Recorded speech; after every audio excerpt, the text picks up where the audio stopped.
To see. Hare Krishna. Can you hear me? Yes, Mataji. Both. I'll just start with the prayers. Om Ajnana Timirandasya Jnana Shanashalakaya Chakshurum Militam Yena Tasmai Shri Gurave Namaha Shri Chaitanya Manobhishtam Stapitam Yena Bhutale Swayam Rupa Kadamayam Tadati Swapadantikam Vandeham Shri Guru Shri Yuda Padakamalam Shri Gurun Vaishnavamscha Shri Rupam Sagrajatam Sahagana Raghunatanvitam Tam Sajivam Sadvaitam Savadutam Parijana Sahitam Krishna Chaitanya Devam Shri Radha Krishna Padha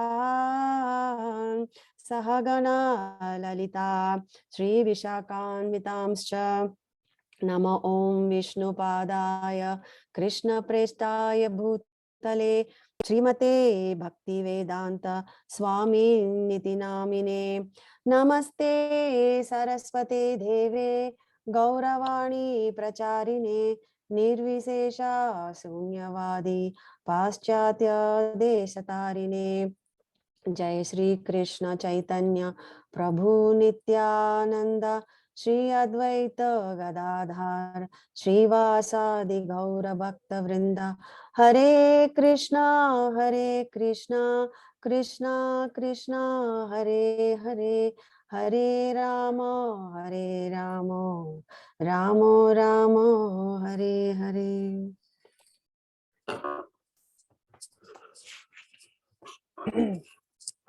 Thank you all so much for this opportunity. I humbly seek the blessings of all the assembled Vaishnavas in this Zoom meeting. I pray that the words that I speak are meaningful and faithful to the teachings of the parampara and comes in the line of acharyas, and something that is pleasurable for all devotees. Please bless me so that I can speak something about this wonderful topic of the passing away of Bhishma Deva in the presence of Lord Krishna.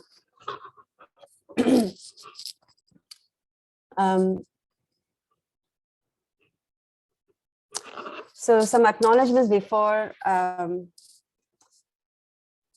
start this this talk today. I'd like to humbly seek the blessings of my Guru Maharaj, Sri Radhanath Swami Maharaj, whose lectures are always nectarian to the eyes and to the ears of whoever reads it and hears it. And also for Chaitanya Charan Prabhu, Bal Govinda Prabhu, and God Kumar Prabhu, who gave me this opportunity to speak in this forum. Thank you so much for these devotees. So this is the overall summary of the sections in this chapter that we are going to discuss today. So first 10 verses are going to talk about Lord Krishna, the Pandavas, and the sages, how they approach Bhishma Dev. The next section is about Bhishma Deva pacifying Yudhishthira Maharaj. The next to that, we are going to see how Bhishma Dev glorifies Krishna as a supreme personality of Godhead, and how Bhishma Dev instructs Yudhishthira Maharaj on how to rule and what is the dharma for a king. And we're going to see the Bhishma Deva's final moments, his prayers to the Lord, and his departure and separation. So as you all know, this Bhishma Stuti is very powerful, and the sections getting to that. So the crux of this, the whole chapter is in the verses from 32 to 42, which I plan to spend a lot more time. So I'm just going to keep the other sections a little bit brief, but if we want, we can discuss it at the end on these sections. But I would like to pay more attention to the Bhishma Stuti, which is the Bhishma's prayers to the Lord, which is the verses 32 to 42, and also how his departure and separation was taken by other devotees. Okay, so so first is the Lord Krishna, the Pandavas and the sages, how they approach Bhishma Dev. So before we get into this this episode, I want kind of setting of the scene, because I don't think the previous chapter talked anything about Bhishma Dev. Please correct me if I'm wrong, Vinay Prabhu. So I just want to give a little bit brief on how Bhishma Dev ended up here. I'm sure all of you know the story, but I just want to set the mood and the scene so that we all can indulge in that pastime, dive into the pastime, and feel the intensity of that pastime, and get into it and relish it. So Bhishma Dev, as you all know, so he got a boon from his father, King Shantanu, for dying at his own will. It's called Icha Mrityu. For all the sacrifices that he did, and the chivalrous way that he all the vow of celibacy, and the vow of protecting the kingdom, and not having any progeny. So so many sacrifices. Bhishma Dev life is like full of sacrifices, and so he got a boon from his own father, that he can die in his own will. So at one point in the fight, so about 10 days into the war, so the Pandavas could not defeat Bhishma Dev, Pandavas being the non-defeated side of the war, the battlefield. They could not, the Bhishma Dev is just undefeatable. So by Krishna's arrangement, Arjuna asks Bhishma Dev, so how can we defeat you? So Bhishma Dev says that the only way, I'm undefeatable, the only way that you can beat me is if I'm against a warrior who's a lady. So a lady fights with me. So not going to too much of the pastime, because that will take itself an hour to discuss about how the pastime of Shikandi comes. But so Shikandi is the son of Drupad, and so she was born as a woman, so called Shikandini, and her previous life she was Amba, one of the 3 girls of Kashiraj, I think.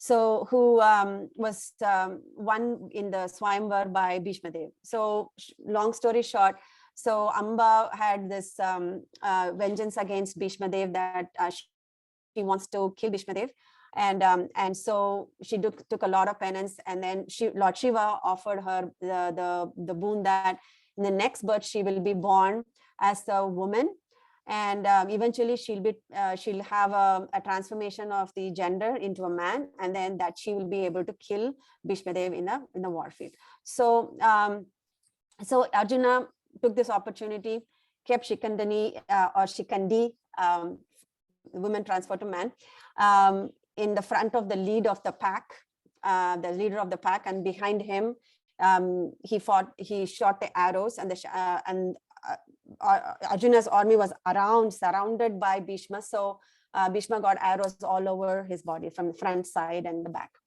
And so he fell down. So that is the scene. And so he's lying down there. And this happens at the 10th day of the war. So now let's get into this particular chapter. The section where how the Pandavas and Lord Krishna approach Bhishma Dev. So Yudhishthir Maharaj, after killing so many of the subjects in the battlefield of Kurukshetra, he was so sorrowful. He he felt that, oh, my own cousins, my, all the kinsmen, everybody is dead. And so he was so afraid and sad, and he was very despondent. And so Yudhishthira approaches a lot of different sages, and they all tell him that, and including Krishna, tell him that the best way to relieve your sorrow is to go and talk to Bhishmadev. And so they all go, and Krishna instructs all of the Pandavas that they should dress up as warriors, especially Yudhishthira Maharaj should dress up like an emperor, because that's what Bhishmadev wants. And if he sees this form of Yudhishthira Maharaj, then he will be immediately pacified and he'll be happy, to say. So so in that scene, so Maharaj used to desire to understand the dharma. So he approaches Bhishmadev. Though everyone knew that Lord Krishna is the Supreme Personality of Godhead, Lord Krishna always behaved in a humanly custom. So what happens here is Pandavas and Lord Krishna bowed down to Bhishmadev. So why did Lord Krishna bow down? Again, in the Bhagavad Gita 3:21, Krishna says, whatever action is performed by a great man, common men will follow. So Krishna is showing us how to pay respect to the elders and to the pure devotees in our life. And in this manner, I'd like to just point out that once Srila Prabhupada told George Harrison that because he's chanting Hare Krishna in his songs, in his albums, so many albums like My Sweet Lord, he chants Hare Krishna in that, that so many hundreds of his fans are all chanting Hare Krishna. So as Krishna conscious devotees, Srila Prabhupada says that we need to behave like gentle men and gentle women. So what does he mean by that? He wanted us, each one of us, to behave so perfectly that for the rest of the world to see that how a Krishna consciousness life can transform a person into best of men. So moving back onto this, the next is the great souls assembled to see Bhishmadev, who are all there.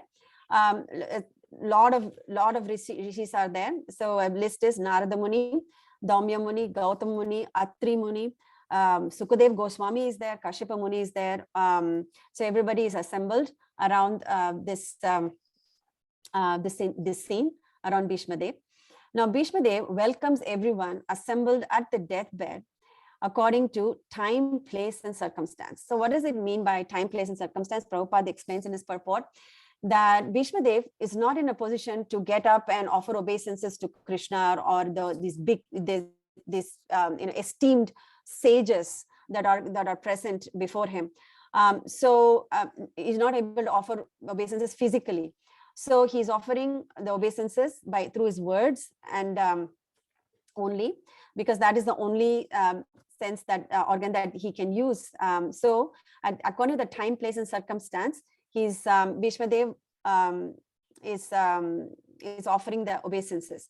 Now, if you see, some practical examples of the usage of time, place, and circumstances.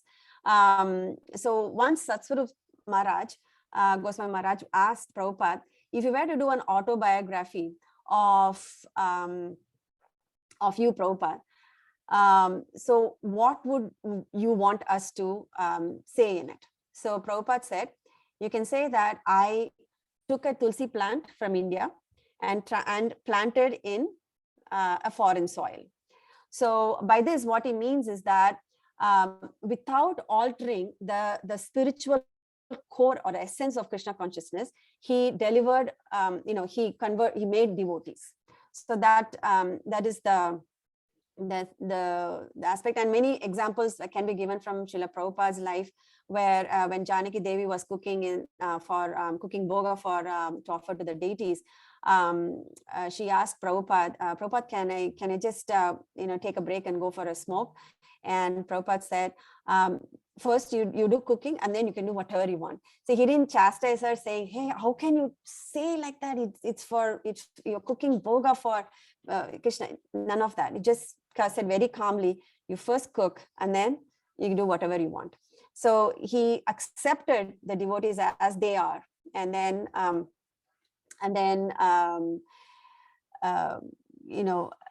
elevated them to the higher consciousness. And many examples. So he set up brahmacharni ashram, which was unheard of in those days in temple monasteries, and he conducted weddings, several marriages, which was unheard of for a sannyasi to conduct. He accepted. So he wanted to use everybody's skills and talents, their innate nature, their psychophysical nature, in the service of Krishna. He did not alter them. He did not say you should chant, of course he said to chant, but he did not say, okay, leave your profession, but just focus on the other aspects of of Krishna consciousness. No, he did not say that. If somebody was a painter, Srila Prabhupada dovetailed that talent, that aspect of that talent or some skill of that devotee in Krishna service. So that's those are the examples that I can think of from this point, from time, place, circumstance. Some practical applications is that when we are observing austerities for the Lord, either during Ekadashis or any other festivals, we do our best according to our time, place, and circumstances.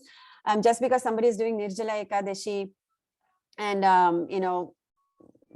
doesn't mean that it's applicable for everybody. Of course, it's great if we can do Nirjala Ekadashi and remember Krishna throughout the day. But the point of such the objective of those observations or austerities is so that we get absorbed in Krishna's be Krishna consciousness throughout, rather than focusing on how to observe on the austerities. So and be proud of. I guess this is one practical application that I was thinking for taking for myself. The next section is about Bhishma Dev pacifying Yudhishthira Maharaj. So that is the goal, why intent why Yudhishthira Maharaj approaches Bhishma Dev in the first place. Of course, they also want to, it's a great soul is passing away, so they want to offer obeisances, but his mind was filled with sorrow. So that was his first thing, that he wanted some solace, some consolation from Bhishma Dev himself, because he has why is it that everybody was pointing to Bhishma Dev for consoling Yudhishthira Maharaj? Why can't they do it? Vyasadeva was there, so many esteemed Narada Muni, anybody could have consoled him. But why Bhishma Dev is because Bhishma Dev was personally trained by Parasuram and Markandeya, and he learned all the shastras, the about dharmas, everything from all these all these esteemed devotees, and he is one of the 12 Mahajans. So that's one of the reasons why they say to meet by Bhishma Dev and gets pacified. Now, seeing the Pandavas silent, Bhishma Dev spoke to them. So they were all silent because they could not. So imagine seeing a person lying on a bed of arrows, your own grandfather, like our own grandfather, just lying down in the bed of arrows. I mean, it's shocking. So they were speechless when they saw him, even though they were kind of partly the reason why he was like this. I mean, when you see somebody like that, they could not speak in the beginning. So now Bhishma Deva broke that silence and started speaking. So he knew the intent why, he could see the sorrow in the face of Yudhishthira Maharaj, so he started speaking. So he says that as long as a person is fully cooperation with the three things, one is God, Brahmanas, and religious principles. So here, three aspects are mentioned here. So Lord, so one who is who's who's following the principles, the religious principles, who worships chants the holy name of the Lord, and who listens, who hears attentively from the Vaishnavas and the Acharyas, they are completely protected by the Lord. So that's one of the first instructions that Bhishma Dev gives to Maharaj Yudhishthir. And he also talks about Kunti Devi's sufferings. So so I'd just like to read from some of the purports here, because the purports are like, they themselves are very, very self-explanatory. And also, it gives so much of the bhava of each of the devotees. So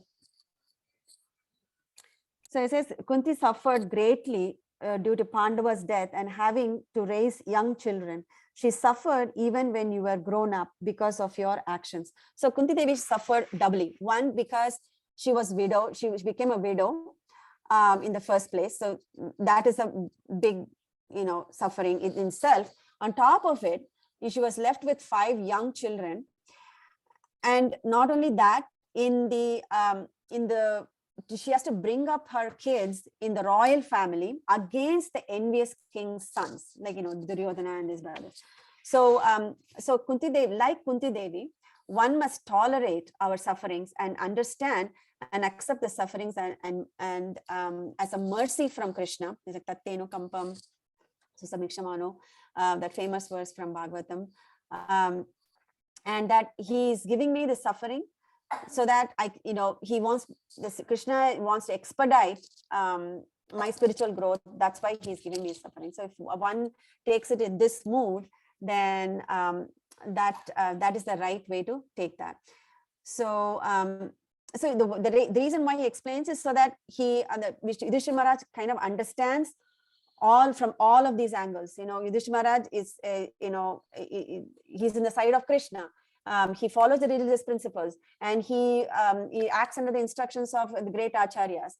And so the first point he says that, and then second point is, look at Kunti Devi, your own mother. So she tolerates this. So you should also learn to tolerate. The next point he makes is that inevitable time. So Bhishma Devi is indicating here that that Yudhishthira Maharaj should not feel sorry, because it's all because of the inconceivable plan of time. So it's the Kala that this is all of this is happening. And we often hear things like why good things happen to bad people, why bad things happen to good people.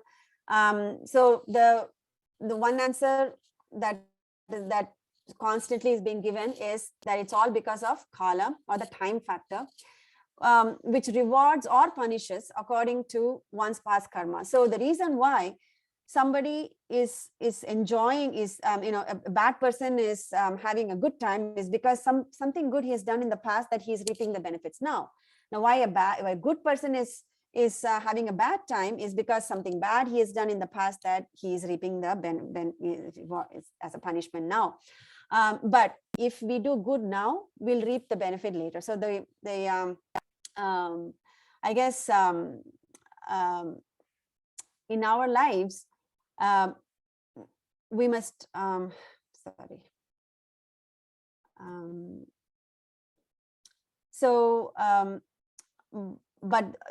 so I'm just lost the page here. 1 second. I was trying to make a point. I was just skip my mind. Yes. So in our lives as devotees, we need to take shelter of the holy names of the Lord, listen attentively to our Guru's instructions, and follow the 4 religious principles. And these 3 things will protect us from any ups and downs in our lives. So it will keep us in a steady path of Krishna consciousness, into steady gradual growth in our spiritual consciousness, if we are protected by these 3 principles. So That is Bhishma Deva's point. The next point he makes is influence of irreversible time. So even for the great Pandavas who had all the material and spiritual wealth that anybody can even think of, they are all the power, they're all the weaponry, they are chivalrous, they had everything they could think of. Even Krishna was on their side. Still they went through suffering. Why? Because Kala. Right. So Krishna says in Bhagavad Gita that he is Kala himself, right? Time I am. So there is nothing for us to worry if you are on the side of Krishna. So that is the message here. And it also says an inconceivable plan of the Lord. So we've heard from Chaitanya Charan Prabhu and also Gaur Kumar Prabhu repeat this a lot, saying that, we have immediate cause, remote cause, and ultimate cause. So for any suffering in our lives, the immediate cause could be the people or the circumstances. For example, if if we lose our job, let's say we lost our job, it could be because of the manager is bad, or let's say we incur some losses in our financial losses. It could be because of the stock market was down, or we put our time and money in the wrong place, right? So there are immediate causes because of these people and circumstances. The remote cause is, of course, our karma, right? The good and the bad that I was talking about. And the ultimate cause is Krishna. Right. So ultimately, if we leave it to Krishna, Krishna knows what is best. So as long as we act in those three triangles of chanting the holy names and following the 4 regulative principles and following the instruction of our gurus, Vani, then this, the path is set, right? So we will not be fluctuated with these ups and downs in our lives too much. So and then I think that's all the point in that one. I'm sorry, I think this had a little bit of a mishap in my animation. I'm sorry. The next section talks about the glorification of Krishna as a supreme personality of Godhead. The first one is what Bhishma Deva, after pacifying Yudhishthira Maharaj to somewhat, with these Kala and inconceivable plan of the Lord and the 3-point principle of Lord Acharyas and the religious principles and Kunti Devi's sufferings, he then moves on to saying and glorifying the Lord, because Krishna is there, right in front of him, and he wants to glorify the Lord. So how does he glorify the Lord? By telling the qualities of the Lord. This is also a lesson for us all to see when we take darshan of the Lord, when the Lord is in front of us, when we go to temples or even in our deities at home, how we should approach the Lord, right? It's not just just taking darshan and then going away, but we should remember his qualities. So what are the qualities? Sarva Atmanaha. Say Sarva Atmana. Lord is situated himself in all living beings. Right? Next is Samadarsha. Samadarshaha. Always having equal vision.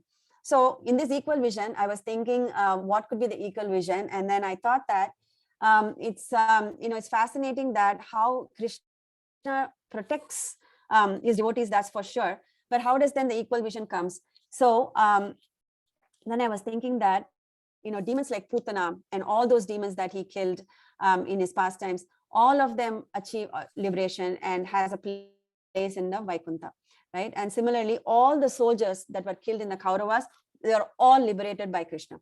And so this is equal vision. He, even though they are not in their side, they fought against, it's one thing to be not on Krishna's side. It's a totally different thing to fight against Krishna. They all did, but still they got elevated. That is having equal vision. And Anahankritaha, he has no false ego. I mean, this is very apparent because Krishna happens to be a charioteer. So I was also looking at what does it mean to be a chariot driver, right? And Bal Govind Prabhu, he just explains, and that kind of blows my mind how a chariot driver is. The chariot driver takes a hit from both sides, actually all sides, but mainly from both sides. The first is that, the horses, when they run, when they're galloping fast, there is a lot of dust that comes and settles on the chariot driver's face. So, there is sweat, of course. The place is probably hot, in India. So it's the heat, the sweat, the dust is all covered in the face of the chariot driver.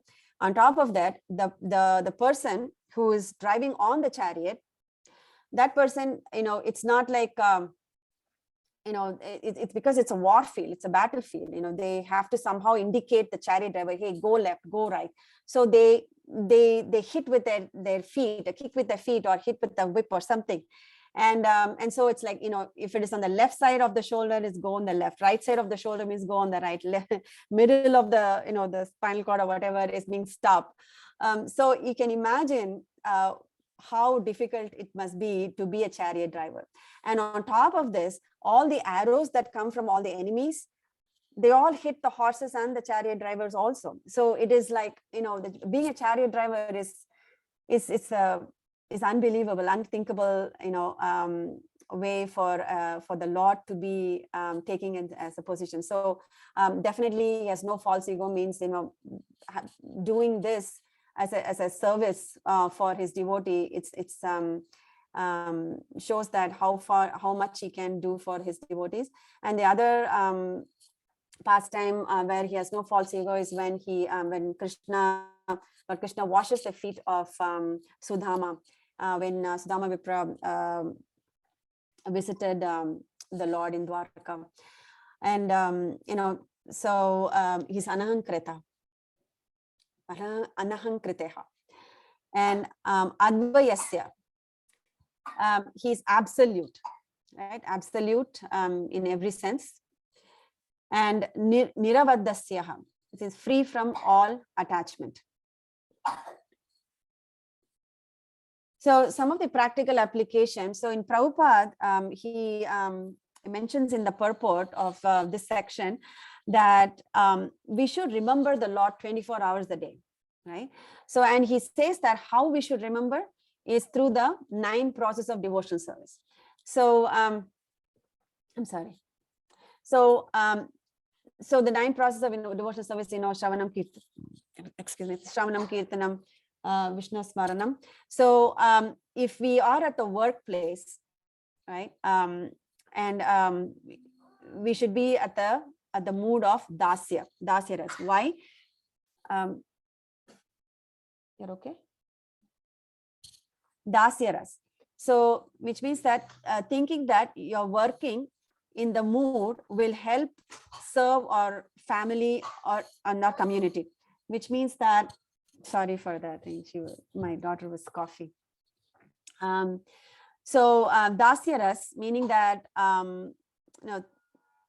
thinking that you're working in the mood of where you're working in that workplace will help serve your family and the community that you are attached to. So that's dasya ras. And Atma Nivedanam, how do we do Atma Nivedanam? Is when we are dealing with challenging relationships. For example, a difficult boss or a family member who is very difficult to handle. Thinking that Krishna has created this scenario so that I can get purified. So complete Atma Nivedanam, right? Surrender. And also Archanam. So whenever we go for grocery shopping, for our cooking, so we should not think that I'm going to eat this, of course that is the automatic program that gets activated, but we should override it and say that we are cooking bhoga for the Lord, and it's a part of archanam for the Lord, so that the Lord can be happy. And also when we are shopping items for decorating the house, it's not our house, it's where the Lord, it's our Lord's house. So we have Jagannath, Baldev, Subhadra deities in our home, and the practical application that I'm thinking is, instead of thinking that it's my house, that I have to keep my house clean and stuff, it's Krishna. So it's Jagannath, Baldev, Subhadra Mai's house. And we, it's a part of, all of it is a part of Archanam. So if we constantly are engaged and thinking in these terms, then we are remembering Krishna 24 hours a day. And what do we get by this? Is by doing such practice of yoga, Lord himself will recognize us, just like he recognized Bhishma Dev. So this is the promise from the Lord itself. This is all Prabhupada's, from the Prabhupada's purport. So the next section is instructions on how to rule. So now Yudhishthira Maharaj asks Bhishma Dev questions on how, what is the dharma for a king, right, and karma for a king. So the first thing that Yudhishthira Maharaj inquires about the dharma. So Srila Prabhupada says that one should not have asked him any question at that time. So he says in the purport.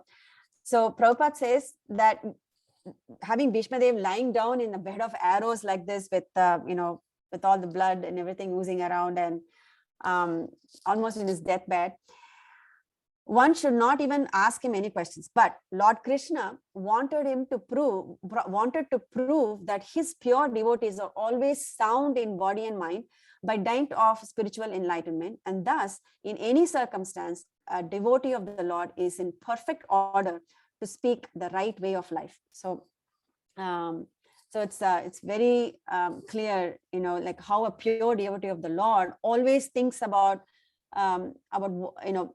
it's in sound body and mind, even though his body is undergoing so much suffering, right? It's unthinkable suffering, that is pain that his body is going through, but still he's in a very sound body and mind condition. So because he is a pure devotee of the Lord.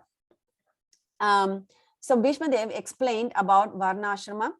So Varnas are the classifications of different occupations, such as Brahmanas, Kshatriyas, Vaishyas, and Sudras. She explains that Brahmanas follow self-control and lead a moral life. Kshatriyas do not accept charity and be non-violent. Vaishyas, they protect cows, gives in charity, and distributes foodstuff like milk, etc., milk, grains, etc. And Sudras are meant for rendering service to the rest of the three Varnas, like Brahmana, Kshatriyas, and Vaishyas. And he also talks about ashrama. So this first is Varna. The ashrama is that there are 4 ashramas: Brahmachari, Grihasthashram, Vanaprastham, and Sannyasi. So he says that the household life of or Grihasthashram is one for who is attached. And the Vanaprastha and Sannyasi orders of life are for those who are detached from material life. And the Brahmachari ashram is meant for training both the attached and the detached. So Prabhupada says in his purport. And he talks about Vairagya, which is the attachment and the detachment. So Vairagya Raga, detachment and attachment. Then Dana Dharma, how to do charity as a householder. Without going into much details, that's why I said I'm going to keep this kind of a brief so that we can get into the Bhishma Stuti. Raja Dharma, to perform sacrifices for the prosperity of the subject.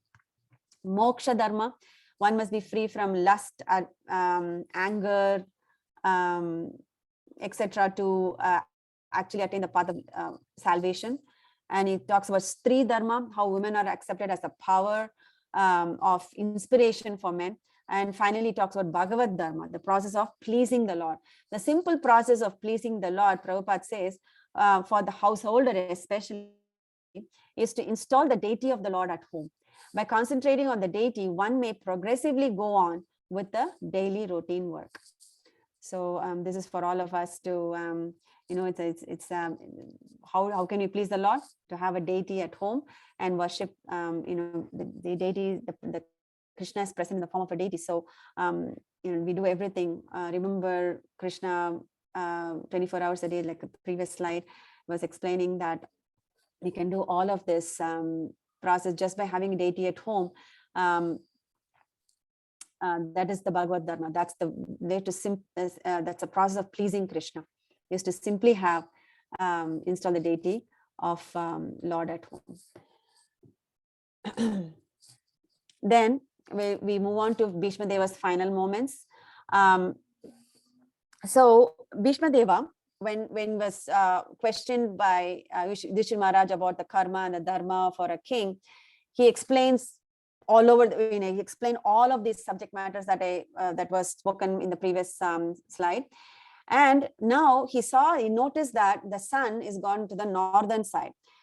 And that is the Uttarayana time, the time where it's auspicious time to die. So Bhishma Dev now, he withdrew his mind and focused on the Lord who stood before him. Now the Krishna, he was having two hands before. Now he knew that Bhishma is passing away, is nearing. So he has a four-handed form now and dressed in yellow garments. So you can see in this picture. So this is how Bhishma Dev saw Krishna when moments before he was passing away, and he was having a pure meditation that he was freed from all the inauspiciousness and bodily pains. Actually, he asks Krishna. Bhishma Dev asks Krishna, why, I can remember all my lifetimes, but I cannot see where I have done a bad karma for which I'm suffering, with all of these arrows, with such a pain. And Krishna says that, yes, you did do a lot of good karma in a lot of different pastimes, but in one pastime, in one lifetime, you did kill a lizard or a snake. Some version says lizard, some version say snake. I don't know if any of you know which is the right one. You can correct me. By an arrow and the snake fell on a bed of thorns, and before passing away, that creature cursed that you should also die in the bed of thorns. So that's why you're getting this kind of thing. But Krishna blesses him that inauspiciousness is gone now, so you will not suffer from any pain. So from that point onwards, he did not feel the pain. So all the external activities of the senses stopped, and he started praying to the Lord. So now we are going to the crux of this chapter, which is Bhishma Stuti. So at this point, he withdrew everything. He withdrew all of his senses, and he just focused on the four-handed form of the Lord, dressed in yellow garments, and he starts his prayers to Lord Krishna. So before going to this, so I was wondering how we can all meditate on this, Bhishma Deva's prayers. So I was thinking that, so he, in his prayers in this chapter, he remembers incidents where he interacted with Krishna, and those incidents, that image of Krishna, he remembered in his mind. So different images and different settings he remembered in his mind. So these are the images of Krishna that Bhishma Dev remembered before he passed away. So what are those pictures? To some extent, thanks to the Google images, a little bit of justification can be done, not a whole lot. But so first image that comes to Bhishma Dev's mind is that of Vijay Sakha. So instead of saying, Krishna is now called as Vijay Sakha, which means the Sakha means friend of Arjuna. So why is Bhishma Dev calling him a Vijay Sakha? Is because Krishna is always pleased when he is referred to in relationship with his devotees, like, Nanda Gopala, Yashoda Nandana, things, names like that. So it teaches us how to approach the Lord when we take darshan of the Lord. It's a good way to always say, instead of saying hey Krishna, hey Gopala, we can always say our acharyas in connection, in relationship to Krishna, because Krishna our acharyas are all pure devotees of Krishna. And so if we say, tell their names in front of Krishna, Krishna will be definitely pleased by that. So that's one way of approaching and taking the darshan of the Lord in our whenever we go to temple. The next image that comes to Bhishma Dev's mind is that of the Krishna in the battlefield. Right? So the Lord, whose dust of the lotus feet are worshipable, is here getting sprayed by the dust of the horses who's serving the devotee Arjuna.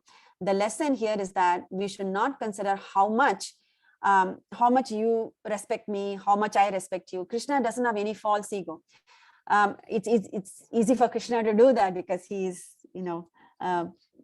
he's complete and whole.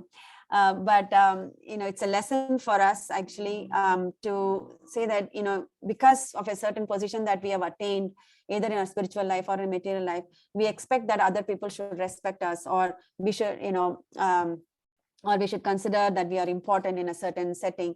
But when we think of Krishna taking the position of a chariot driver, then we can get reminded ourselves that if Krishna can lower himself to that position where he's getting hit from the chariot driver, from Arjuna, from the behind, and getting sprayed by the dust from the galloping of the horses, we can see how much we can also try to give respect and not take respect, and not expect respect from others.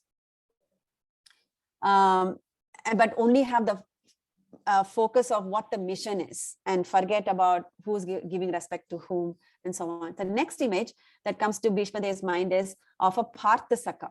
The Parthasaka is Lord Krishna actually shortened the lifespans of the opposite party when he placed the chariot in the midst of the two armies. So Arjuna instructs or gives command to Krishna, saying that please take the chariot to them and place it in between the two armies. So when just Krishna glanced over the opposite party, he reduced the lifespans of all of them, right?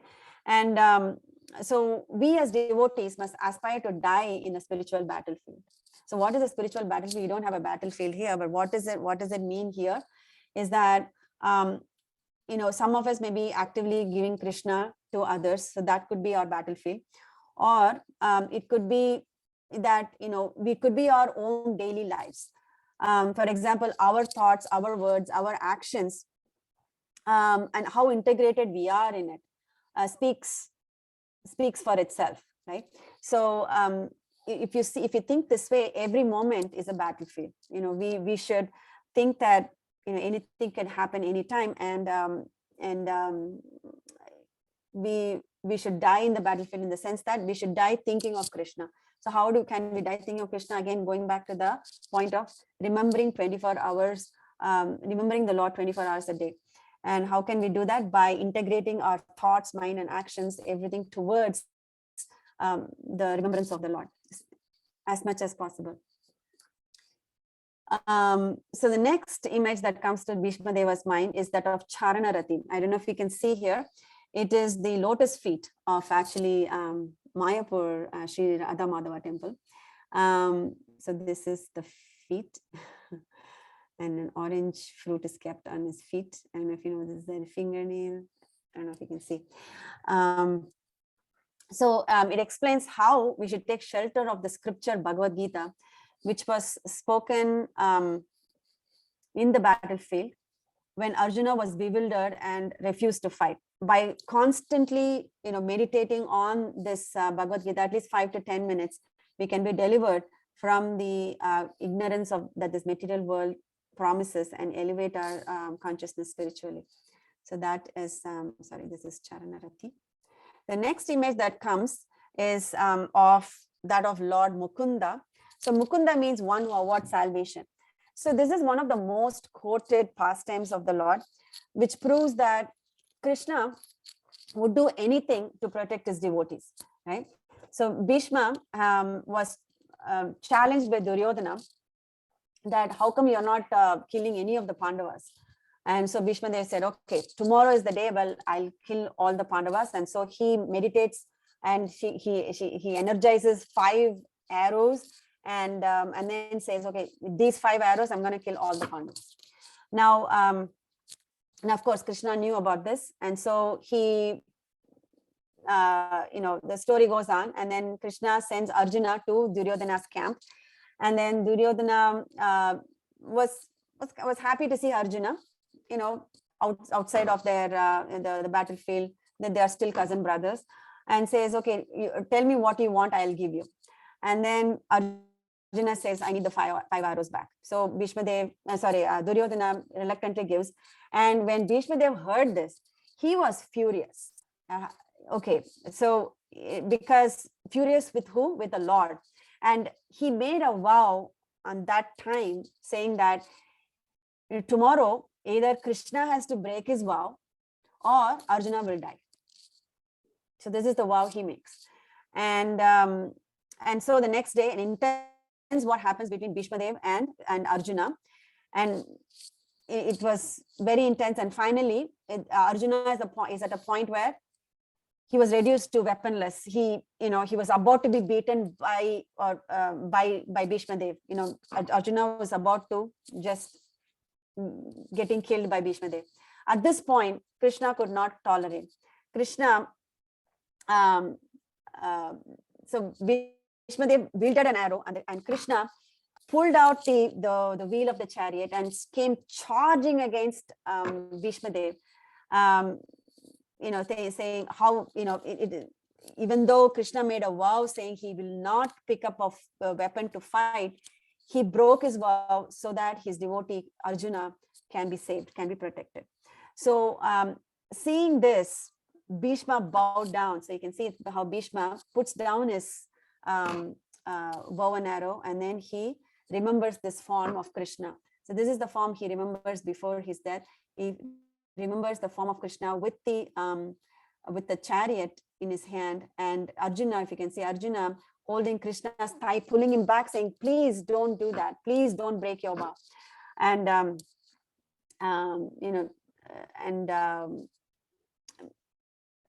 because of me, so please don't break this vow because of me.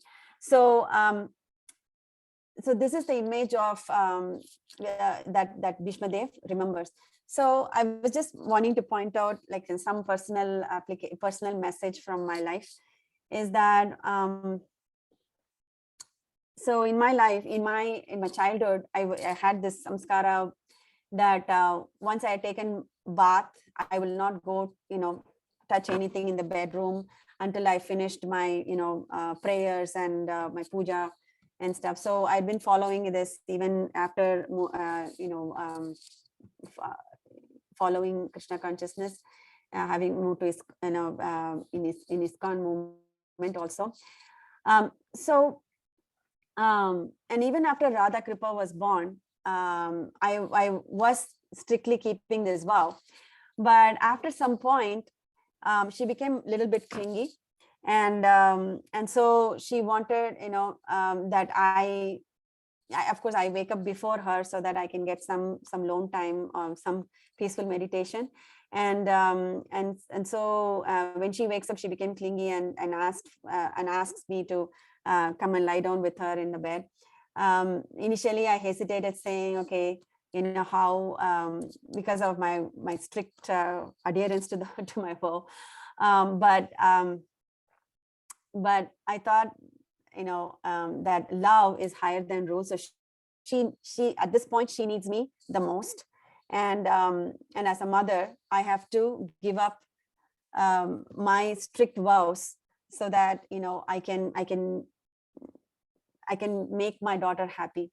So in this process, it's interestingly, I had a deep sense of peace and relief, actually, when I started doing this. Then it was like a burden. This vow has become a burden on me, more than an offering of love. It was definitely not out of love that I was doing, love for Krishna that I was doing. It was just that it's a simple, it's a mind ego thing, that, okay, or a false pride thing, that that keeping up this vow made me feel good. So the moment I was released of this, moment I gave up this vow, I felt a deep sense of relief and peace. And now, even though I'm in the bed with Radha Kripa, I have a chanting bag in my hand. I am still able to focus and show love towards both Krishna and Radha Kripa, and I would say that this this is a huge lesson that this is in no way, is very, very faint in comparison to what Krishna broke his vow for his devotees. But I was just trying to see how it applies to my life, and how we sometimes hold our vows as strictly, and not thinking that am I doing it out of love, or am I just doing it because I was told to, or because of holding on to some pride. It's a check for myself, that after reading this purport that I got. The next image that Bhishma Dev remembers is that of a Parthasarathi. So Bhishma Dev never forgot the beautiful feature of the Lord as Parthasarathi. So this is very interesting. After I was reading this purport, only then I was realizing this, is that Arjuna always saw the backside of Krishna. He was never able to see the front side of Krishna as we are seeing. But Bhishma Dev, having stood in front, confronted Arjuna in the front, he was able to see the front image of Krishna. So Arjuna, even though he was the greatest friend of Krishna, he was able to only see the backside as a Parthasarathi, but Bhishma Dev was able to behold that form of Krishna, who was a chariot driver of Arjuna.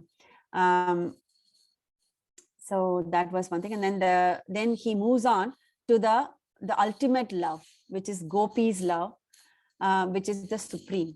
So the relation of the Lord with Arjuna is undoubtedly praiseworthy for devotees like Bhishma Dev, but relation of the gopis with the Lord is still more praiseworthy because of their purified loving service. So this is all from purport. Bhishma Dev's aspiration to remember the gopis is a prayer to have their mercy also at the last stage of his life. And then Bhishma Dev remembers Krishna in the Rajasuya Yajna,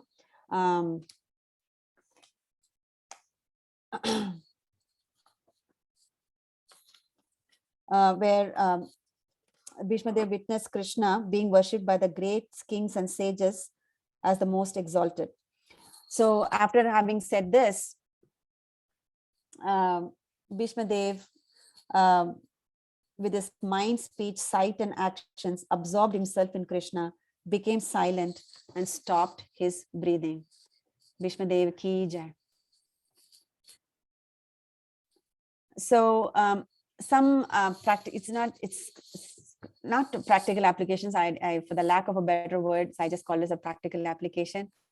So in Giriraj Swami Maharaj's book Life's Final Exam, he had this quote about dying, the death. So to perform during death, which means to think about Krishna during death, we need to prepare during life. So which means you have to remember Krishna, and that is how we can prepare ourselves to perform. In order to perform, we need to prepare. And in Bhakti Tirtha Swami Maharaj's book, Die Before Dying, he mentions that death is just another word for birth, because there is no death for devotees of the Lord. Death is to remove all that is false and secondary, so false ego and things that are not important. So death is just the dying. So we have to die before dying means we have to remove all that is false, just our false ego, and that is secondary, which is not at all important for us. So you have to die, and then the death becomes a birth. So what I was thinking is, from Bhishma Dev's prayers, is that just like Bhishma Dev captures all of these intense high moments that he has in his life, it's important for us also to capture those intense moments in our lives where we felt Lord's presence or mercy, and we should think about them in not only during our down times, but also to keep up our enthusiasm. Whenever we feel a little bit slackened in our enthusiasm, or we felt that things are not going our side, with down times, these moments are the ones which will elevate us and keep us to the higher level of consciousness. It's very important. So after this, I was also thinking, what are those moments for me? And I started writing them down. And it would also be nice if you all can also write, whenever you get time, to, what are those high moments when you felt Krishna's mercy, and picture them and store it in that, in a place where you can retrieve them very often, and in terms of long-term memory, and keep looking at it and keep and energizing with it. So final section 43 to 49 is Bhishma Dev's departure. It is said that he had attained Nirvikalp Samadhi. So the human form of life is especially meant for dying like Bhishma Dev. So just want to quote Prabhupada's purport in here. But Bhishma Dev actually entered the spiritual realm in one of the Vaikuntha planets, where the Lord is in his eternal form of Parthasarathi. But common people thought that he had entered into Brahman. So this is just to, Prabhupada making sure that, he did not enter into Brahman, but he did attain the spiritual Vaikuntha planet. And Yudhishthira performed the funeral of Bhishma Dev, and immediately after that he went and to console his aunt and uncle, which was Dhritarashtra and Gandhari. So Gandhari, although a woman, is no less than Bhishma Devi in character. This is also from Prabhupada's purport. They are both remarkable personalities in Mahabharata. And finally, with the permission of Dhritarashtra and the approval of Krishna, Maharaj Yudhishthira then ruled the ancestral kingdom strictly according to Dharma. So some certain words of encouragement from our acharyas I'd like to just read. When Haridas Thakur left his body by his own will in the presence of Lord Chaitanya Mahaprabhu in Jagannath Puri, the first thing all the devotees remembered was Bhishma's passing in the presence of Lord Sri Krishna. The most glorious item to remember in this entire narration is Srila Prabhupada's wonderful words of encouragement. He is speaking the truth that when what Bhishma Dev attained at the time of death, every single human being can achieve the same perfection. His Holiness Sri Radha Swami Maharaj's words. I hope we can all inculcate in this and pray that we all attain this type of perfection, achieve this type of perfection in the time of our deaths, and have the vision of the Lord in our minds all the time, and so that we can perform during our death. Thank you very much. Hare Krishna.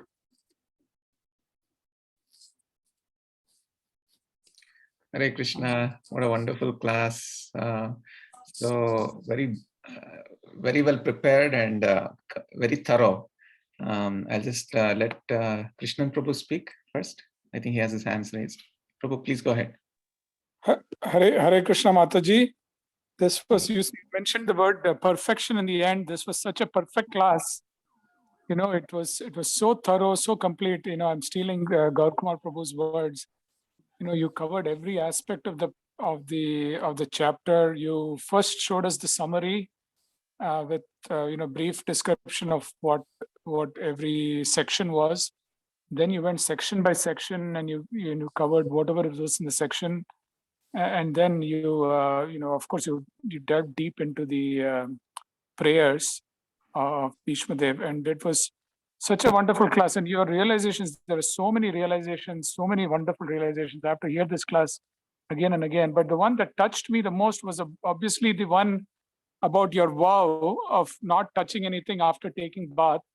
And we all have our our personal vows, and we all take them very seriously. But I think your realization was so useful, as to what are we doing it for? Are we doing it for Krishna, or are we doing it to satisfy our personal egos? So that was a wonderful realization. So this class was amazing, Mataji. You've set a template for us to follow, where you've sprinkled in the realizations throughout the class, and then you've so nicely you've covered the entire chapter. Thank you so much, Mataji. Thank you, Prabhuji, for your words of encouragement. Thank you.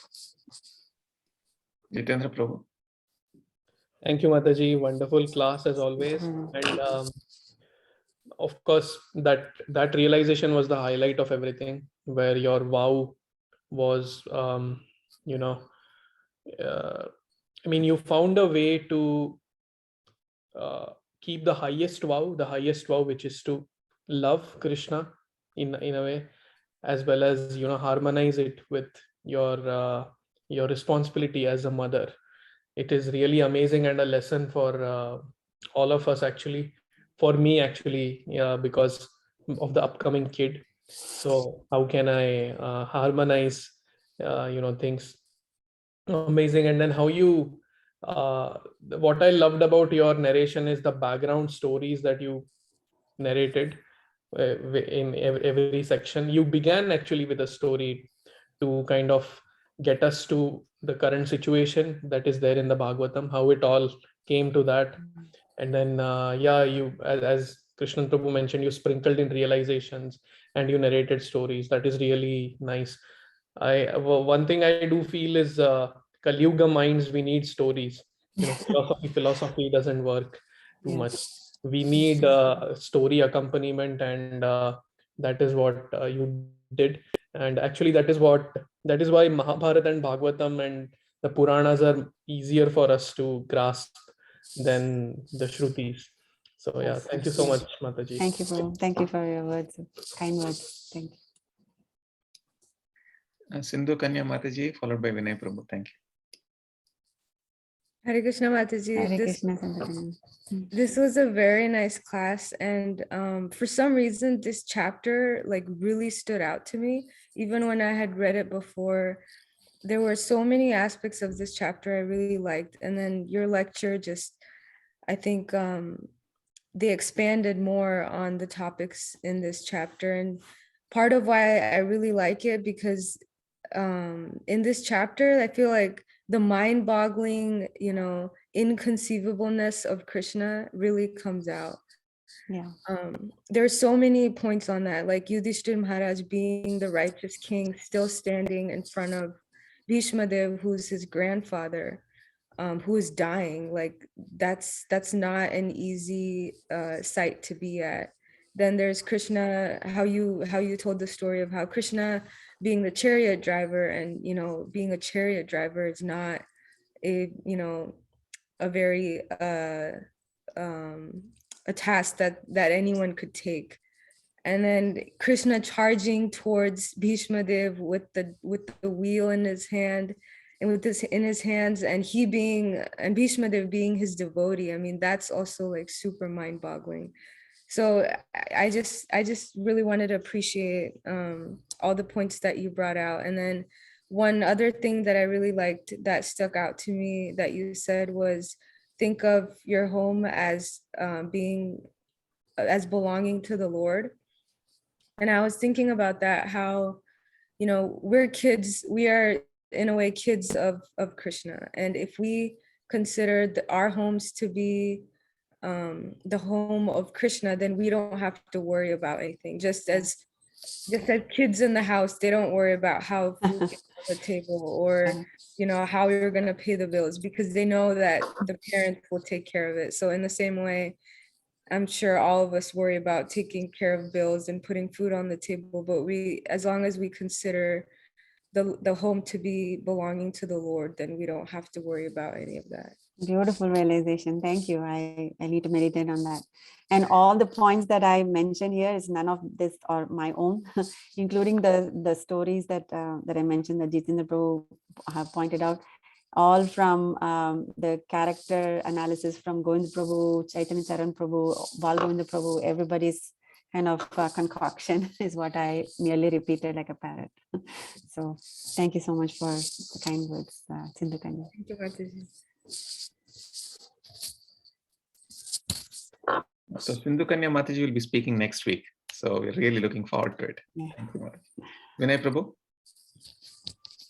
Hare Krishna, Mataji, Dandavats. Mhm. Everyone like very well explained, like I mean the contents of your class. Mataji, it was like really wonderful, amazing points.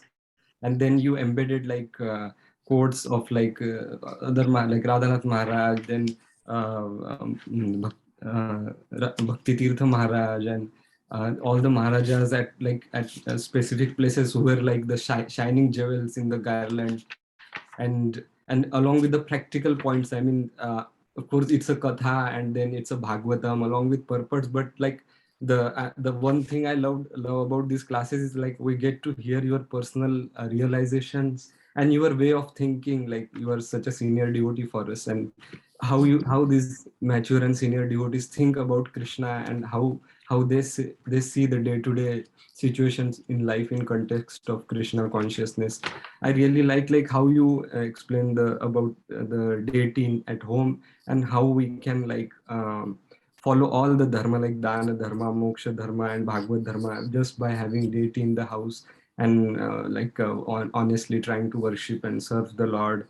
And then you shared about like how we can follow Navvida Bhakti with like, I mean, like when I used to hear about Navvida Bhakti and all, I like it was kind of higher level, but you explained in such a practical terms, like, and then that of course like a favorite pastime of today's like that vow of you're not touching after bath, and then how you saw it in a Krishna conscious way, and then the end with that it's all that Srila Prabhupada through this narration is trying to encourage us to that we all can achieve this perfection.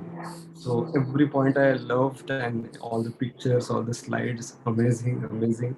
So I have just one question around the last point that you made, that it's like Srila Prabhupada is trying to encourage all of us that one day we can achieve same perfection.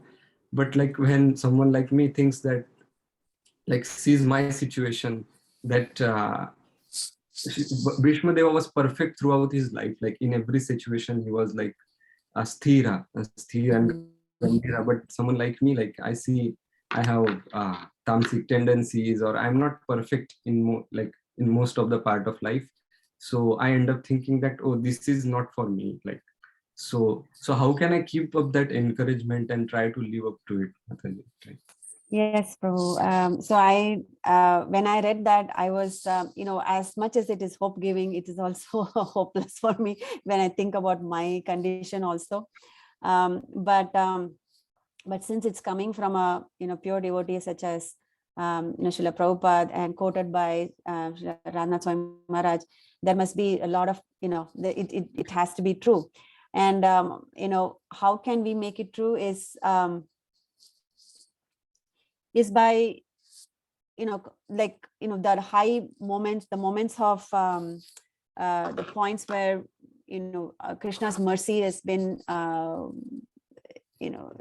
showered on us, those high moments that I was talking about, just constantly remembering them. And also the triangle point that that was mentioned in Prabhupada's purport of chanting the holy names, like following regulative principles, and hearing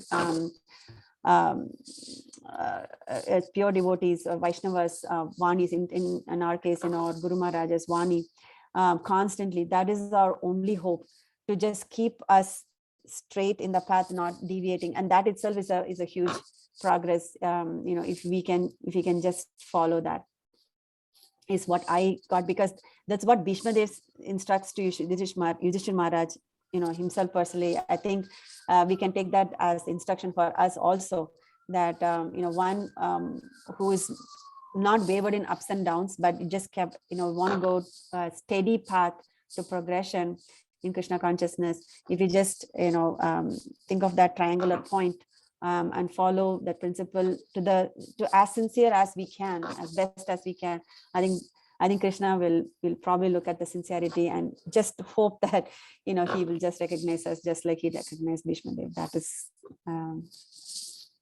that's all I inferred from this pastime. I also, when I saw that, I also had the same question, what a wretched person like me, how can this be possible, to have a death like Bhishma Deva? But this is how I consoled, or I convinced myself. I don't know if anybody else has any other realizations they can share.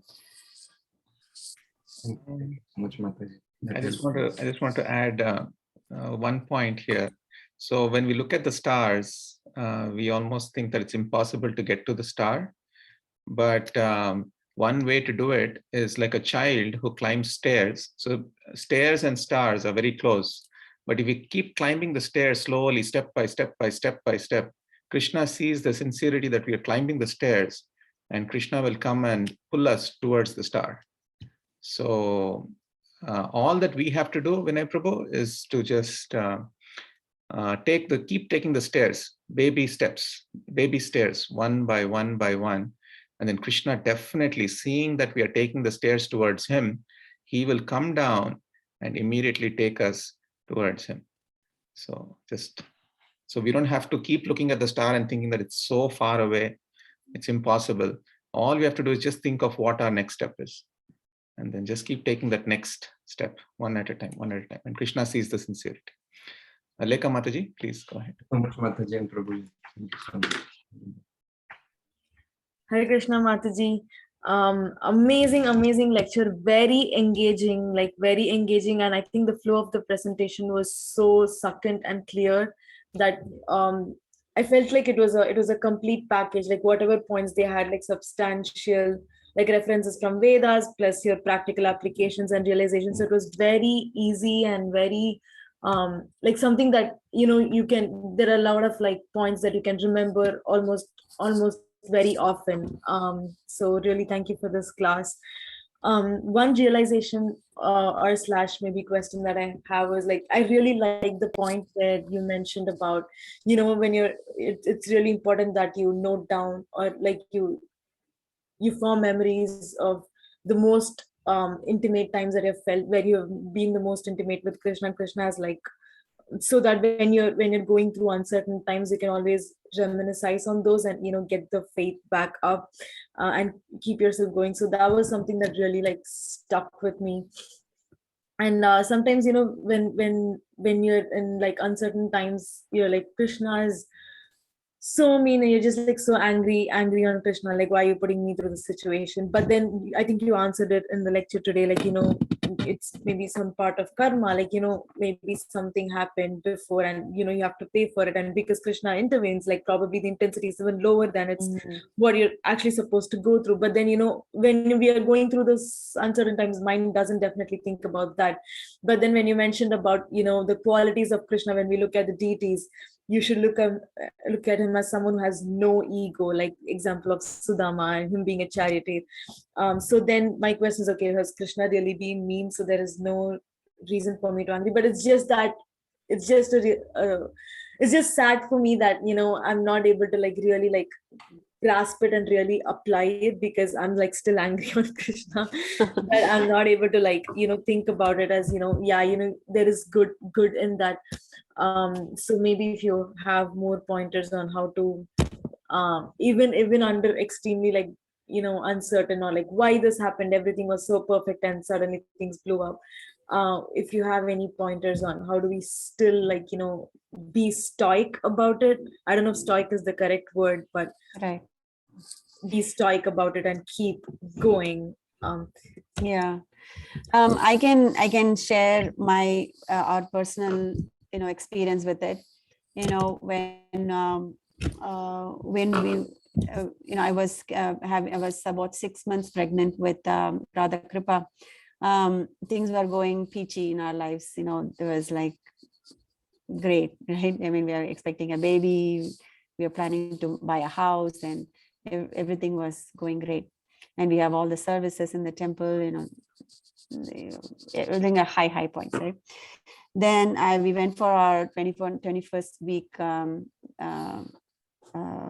checkup, And they said that they were seeing some markers in the womb and in the ultrasound, and it could be possibly a defect in the baby.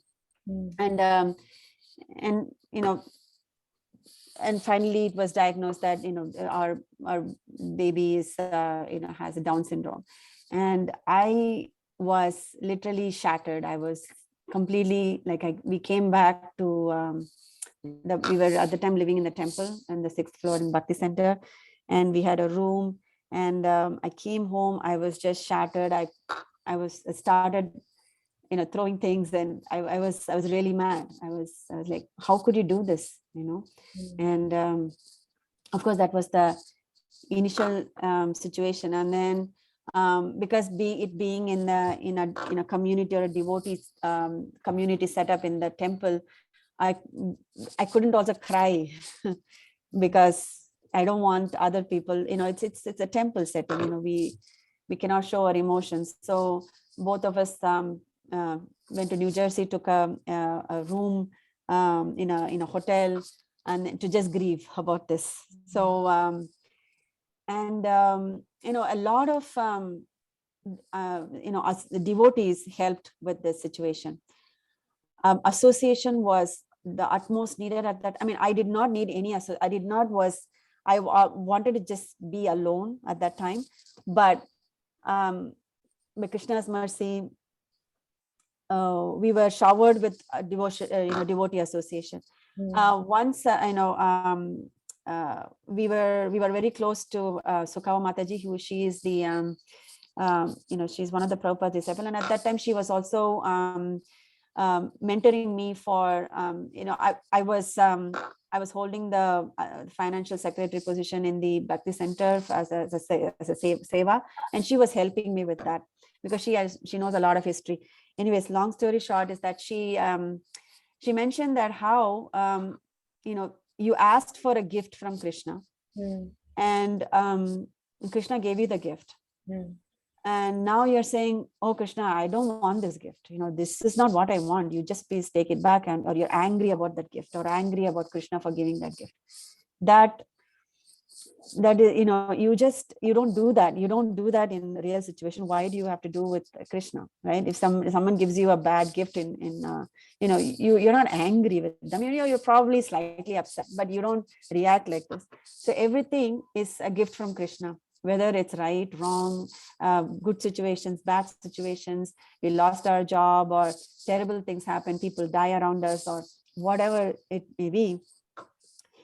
It's all gift from Krishna. And she said that this girl, she could be a Brajavasi, and wanting to just maybe just has a little bit life or suffering that she needs to go through, and then probably Krishna will take her. And Krishna chose you as both of you as the parents, and to facilitate her life here.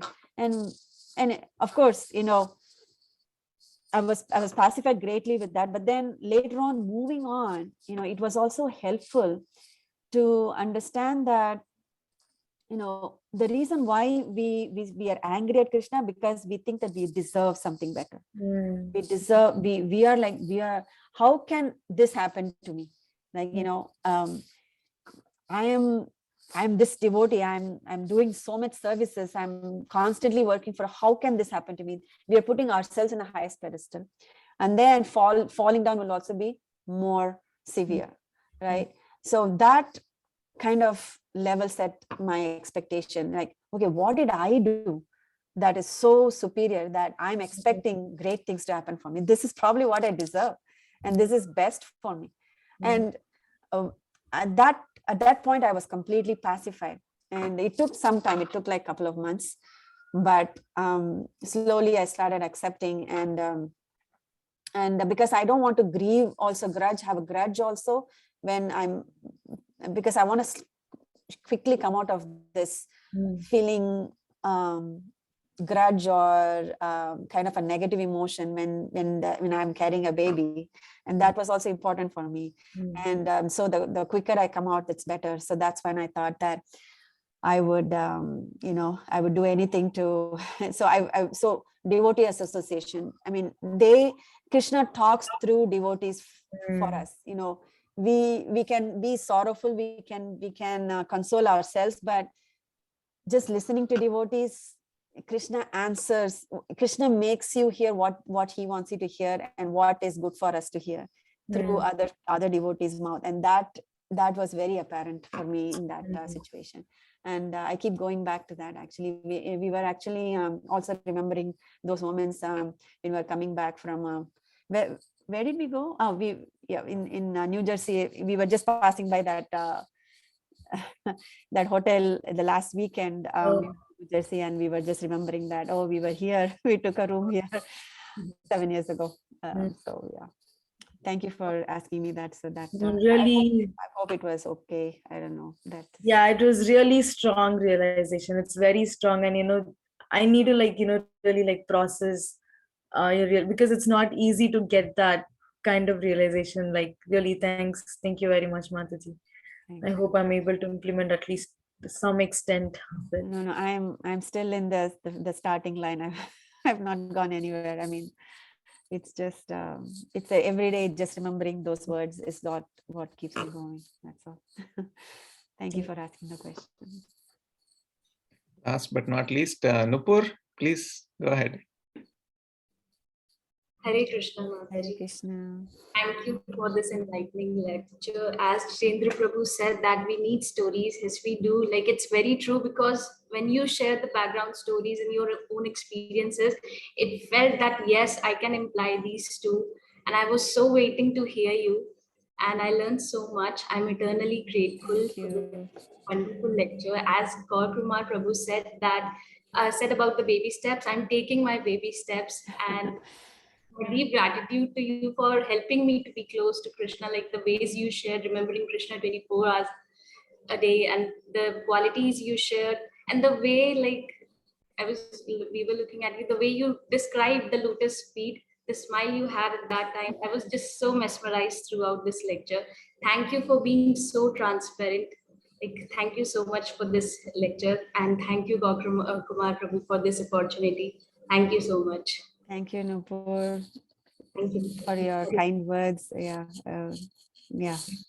Thank you so much. I really appreciate that you taking the time to listen to this class, even though it is spoken by a wretched person like me.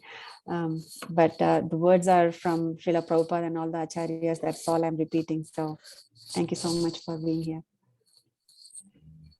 Hare Krishna. Okay, on that note, I think we can end now. So, Grantraj Srimad Bhagavatam ki jai, Srila Prabhupada ki jai, Nitya Kisori Devi ki jai. Guru Maharaj ki jai. Hare Krishna. So next week, Sindhu Kanya Mataji will be speaking, and after that, it's going to be Krishnan Prabhu, followed by Jitendra Prabhu. So amazing speakers, next three speakers. Hare Krishna.